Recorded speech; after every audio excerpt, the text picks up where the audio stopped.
बच्चों हम चैप्टर पढ़ रहे हैं a house is not a home. हमने जाना कि एक छोटा सा लड़का है जिसने क्या किया है, दाखिला लिया है एक नए स्कूल में। वहाँ पर उसको अच्छा नहीं लग रहा और हमने जाना इस लड़की की बिल्ली के बारे में। चलो आज का भाग शुरू करते हैं और बातें करते हैं और बातें जानते हैं इस लड़के के बारे में। My mother kept stoking the fire to keep the house nice and warm. मेरी जो माता थी वो स्टोक करती रहती थी, यानी कि जलती आग में और लकड़ी डालती जाती थी ताकि घर अच्छा और गर्म रहे। सडनली, अचानक से, आई स्मेल्ड समथिंग स्ट्रेंज, मुझे गंध आई कुछ अजीब सी। And then I noticed it, और तब मैंने ध्यान दिया। Smoke pouring in through the seams of ceiling, जो स्मोक था, जो धुआं था, वो पोर इन हो रहा था, अंदर आ रहा था सीम्स से सीलिंग की। जो सीलिंग यानी कि जो छत है, अंदर की जो छत है उसकी जो सीम्स है, जोड़ है, वहाँ से क्या हो रहा था, धुआं अंदर आ रहा था। The smoke began to fill the room, वो जो धुआं था वो कमरे को भरने लगा। सो क्विकली, इतनी तीव्रता से, दैट वी कुड बेयरली सी, कि हम लोग मुश्किल से कुछ देख पा रहे थे।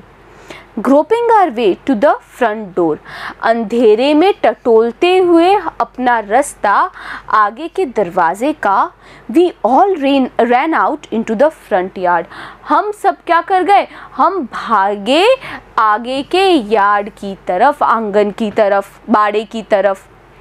तो क्या हुआ है बच्चों, इस लड़के के घर में लग गई है आग। कमरे के अंदर इतना धुआं आ गया है कि मुश्किल से वो टटोलते हुए आगे के मुख्य दरवाजे की तरफ पहुँचे हैं और वो बाहर भाग रहे हैं। क्या क्या शब्द पढ़े हमने यहाँ पे, देखिए।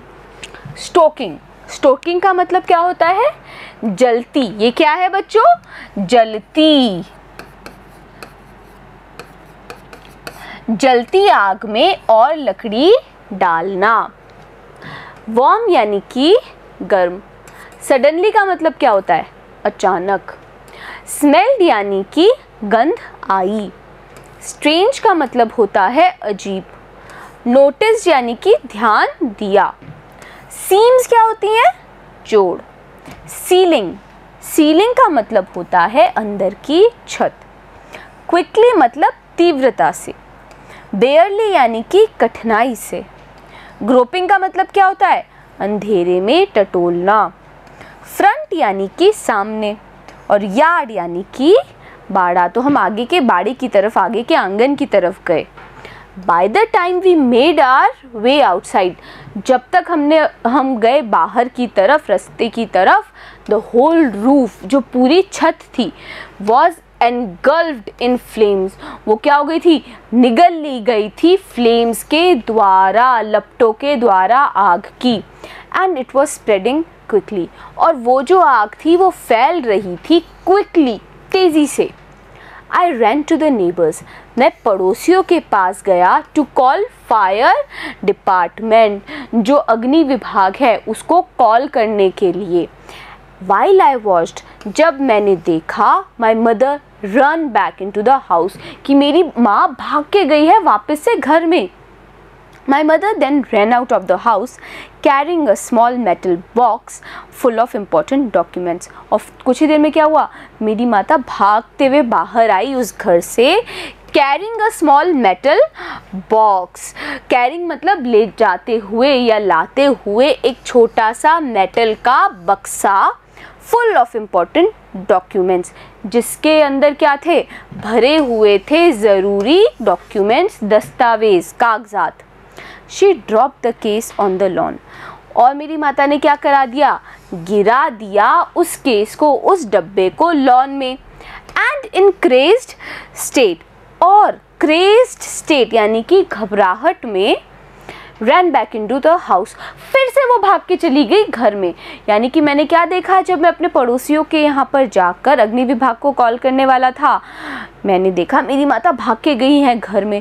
वापस से वो बाहर आई, उनके हाथ में एक बहुत ज़रूरी दस्तावेज़ का डब्बा था जो कि मेटल का बना हुआ था। उन्होंने जब उसको गिराया तब घबराहट में वो फिर से भाग के घर में गई हैं जिसमें आग लग गई है। क्यों गई है बच्चों घर में, अभी हम जानेंगे इसका कारण भी। पहले हम देखते हैं एनगल्फ्ड का मतलब। एनगल्फ्ड का मतलब होता है पूरी तरह से निगल लिया। फ्लेम्स यानी कि आग की लपटें।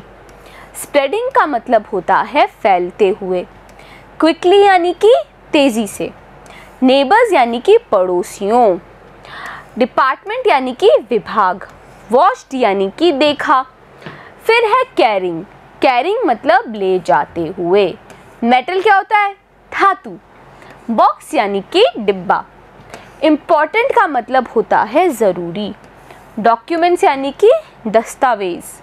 ड्रॉप्ड यानी कि गिरा दिया, और क्रेज यानी कि घबराहट में। I knew what she was after. मुझे पता था वो क्यों गई हैं, क्या लेने गई हैं। My father had died when I was young. मेरे पिता की मृत्यु हो गई थी जब मैं यंग था, यानी मैं बहुत छोटा था। एंड आई वॉज सर्टेन, और मैं इस बात के लिए बिल्कुल निश्चित था, that she was not going to let his pictures, कि वो उनकी तस्वीरों को, यानी उसके पिता की तस्वीरों को, एंड लेटर्स खतों को, go up in the flames नहीं जलने देंगी आग की लपटों में। They were the only things, ये क्या थे, वो केवल वही चीज़ें थीं that had to remember him by, यानी कि वो केवल उन्हीं चीज़ों के द्वारा मेरे पिता को रिमेंबर किया जा सकता था, याद किया जाता था। I screamed at her, मैं चिल्लाते हुए बोला, Mom, no, मम्मी नहीं। I was about to run after her, मैं उनके पीछे भागने ही वाला था। When I felt a large hand hold me back, जब मेरे को एहसास हुआ कि एक बहुत विशाल हाथ ने मुझे रोक दिया है। तो क्या क्या शब्द है बच्चों यहाँ पे इम्पोर्टेंट, देखिए। डाइड। डाइड का मतलब होता है मृत्यु हो गई। सर्टेन यानी कि निश्चित। पिक्चर्स का मतलब क्या होता है, तस्वीर। लेटर्स यानी कि खत। फ्लेम्स का मतलब होता है आग की लपटें। रिमेंबर यानी कि याद। स्क्रीम्ड का मतलब होता है चिल्लाया, और लार्ज यानी कि विशाल, एक बहुत विशाल हाथ ने मेरे को रोक दिया। इट वॉज फायरमैन, वो कौन थे, फायरमैन थे, अग्निशामक थे। I hadn't even noticed that the street had already filled with the fire trucks. मैंने इस बात पे ध्यान ही नहीं दिया कि जो सड़क थी वो पहले से भर गई थी फायर ट्रक्स से। I was trying to free myself from his grasp. मैं उनकी इस पक्की पकड़ से छूटने का प्रयास कर रहा था, yelling, चिल्लाते हुए बोलकर। You don't understand, आप नहीं समझ रहे। My mother's in there, मेरी माता है अंदर। He held on to me while other firefighters ran into the house. पर उसने, अग्निशामक ने मुझे पकड़े रखा जब तक जो दूसरे फायर फाइटर्स थे वो घर के अंदर नहीं भाग गए। He knew, उसको पता था, उस अग्निशामक को पता था कि I wasn't acting very logically, कि मैं कार्य नहीं कर रहा लॉजिकली, सोच समझकर। And that if he were to let go, I'd run. और उसको ये भी पता था कि अगर उसने छोड़ दिया तो मैं भाग जाऊंगा। He was right, वो बिल्कुल सही था। भाई बच्चा है, उसको तो लगेगा ना उसकी माता अंदर आग में फंसी हुई हैं। वो क्या चाहता था कि वो भाग के अपनी माता के पास जाए और उनको ले आए, पर वो जो अग्निशामक था उसको क्या पता था कि ऐसा नहीं करना है, क्योंकि ये बच्चा सोच समझ के कार्य नहीं कर रहा है। तो क्या क्या शब्द है बच्चों इम्पॉर्टेंट यहाँ पे देखिए। फायरमैन, फायरमैन होते हैं अग्निशामक। नोटिस यानी कि ध्यान दिया। ऑलरेडी मतलब पहले से। फिल्ड यानी कि भर गया। ग्रास्प यानी कि पक्की पकड़। येलिंग यानी कि पतली तीखी आवाज में चिल्लाना। एक्टिंग मतलब, यहाँ पे एक्टिंग का मतलब है अभिनय नहीं, यहाँ पे मतलब है कार्य। लॉजिकली यानी कि सोच समझकर। It's all right, they'll get her, he said. और उसने क्या बोला कि सब ठीक है, वो उसको निकाल देंगे। किसको निकाल देंगे, इस बच्चे की माँ को। He wrapped a blanket around me. और क्या किया उस अग्निशामक ने, रैप कर दिया, लपेट दिया एक ब्लैंकेट, एक कंबल मेरे आसपास। And set me down in a car, और मुझे कार में बिठा दिया।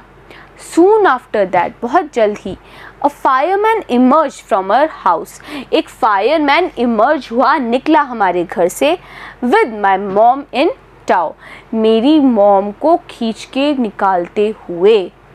ही क्विकली, उसने जल्दी से, took her over to the truck, वो लेके गया मेरी माता को ट्रक के पास, and put an oxygen mask, और फिर क्या किया, जो ऑक्सीजन मास्क होता है, ऑक्सीजन का जो मुखौटा होता है जिससे ऑक्सीजन आती है हमें, वो पहनाया। आई रैन ओवर एंड हग्ड, मैं भाग के गया और मैंने उनको गले लगा लिया। किनको बच्चों, ये बच्चा अब अपनी माता की बात कर रहा है। All those times I ever argued with her, हर बार जब भी मैंने आर्ग्यू किया है उनके साथ, तर्क किया है अपनी माता के साथ, एंड हेटेड हर, और जब मैंने उनसे नफरत की है, vanished at the thought of losing her, ये सब कुछ गायब हो गया इस विचार से कि मैं उनको लूज़ कर दूंगा, गवा दूंगा। तो क्या क्या शब्द पढ़े हमने बच्चों इंपॉर्टेंट, देखिए हम दोबारा रिवाइज करते हैं। रैप्ड, रैप्ड का मतलब क्या होता है, लपेटा। ब्लैंकेट यानी कि कंबल। इमर्ज्ड यानी कि निकला। टो का मतलब क्या होता है, खींच के लाना। क्विकली यानी कि तेजी से। मास्क यानी कि मुखौटा। हग्ड यानी कि आलिंगन करना या फिर गले लगाना। आर्ग्यूड मतलब तर्क किया। हेटेड यानी कि नफरत। वैनिश्ड यानी कि गायब हो गया। और लूजिंग यानी कि गवा देना। तो अपनी माँ को मैं गवा दूंगा, इस विचार ने क्या किया, सारी नफरत, सारी जो तर्क जो मैं उनके साथ किया करता था वो सब गायब हो गई। She is going to be okay said the fireman, तो उस फायरमैन ने बोला कि वो ठीक हो जाएंगी। She just inhaled a little smoke, उन्होंने अपनी सांस के साथ इनहेल कर लिया, मतलब सांस के साथ अंदर ले लिया है थोड़ा सा धुआं। And then he ran back to fight the fire, और उसके बाद वो अग्निशामक भाग के वापस चला गया उस आग को फाइट करने के लिए, यानी उस आग को बुझाने के लिए। वाइल माई मदर, जब मेरी माँ, and I sat their test, जब हम यानी कि मेरी माँ और मैं डेज्ड, बहुत चक्के होके बैठे थे। I remember watching my house burn down, मुझे याद है देखना अपने घर को बर्न डाउन यानी कि जलते हुए, एंड थिंकिंग, और ये सोचते हुए, that there was nothing I could do about it, कि इसके बारे में मैं कुछ नहीं कर सकता। तो इस छोटे से बच्चे ने अपने सामने, अपनी आंखों के सामने घर को जलते हुए देखा और वो यही सोच रहा था कि वो इस बारे में अब कुछ नहीं कर सकता। तो क्या क्या इंपॉर्टेंट शब्द हैं बच्चों, देखिए। इनहेल्ड, इनहेल्ड का मतलब है अंदर सांस लिया। स्मोक मतलब धुआं। डेज यानी कि बहुत चक्के। रिमेंबर का मतलब क्या होता है, याद। बर्न यानी कि जलना। थिंकिंग का मतलब क्या होता है, सोचते हुए। तो बच्चों आगे इस बच्चे के साथ क्या हुआ जानेंगे हम अगले वीडियो में। बने रहिएगा मेरे साथ, मिलते हैं अगले वीडियो में।